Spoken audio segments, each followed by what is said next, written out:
கோவை அருள்மிகு வேணுகோபால சுவாமி திருக்கோவில். இக்கோவிலின் தல விருட்சம் நாவல் மரம்.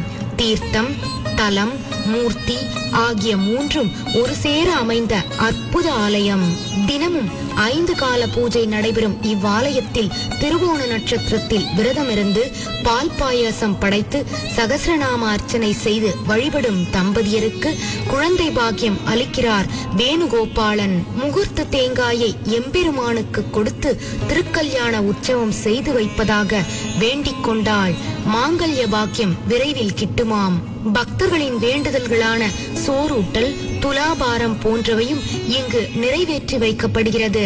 குருவாயூருக்கு பிரார்த்தனை நேர்ந்து கொண்டு அங்கு செல்ல இயலாதவர்கள் இங்கு வந்து தங்கள் பிரார்த்தனைகளை நிறைவேற்றிக் கொள்கின்றனர். நாமும் ஏதாவது ஒரு சனிக்கிழமையில் இக்கோவில் ஆராதனையில் பங்கு பெற்று வேணுகோபால சுவாமியின் பேரருளை பெற்று மகிழ்வோம். கோவை மத்திய பேருந்து நிலையத்திலிருந்து சுமார் 3 கிலோமீட்டர் தொலைவில் சலிவன் வீதியில் அமைந்துள்ள இவ்வாலயத்தை தடம் எண் 7 பேருந்து மூலம் எளிதில் அடையலாம்.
பாசுரம் பாடிய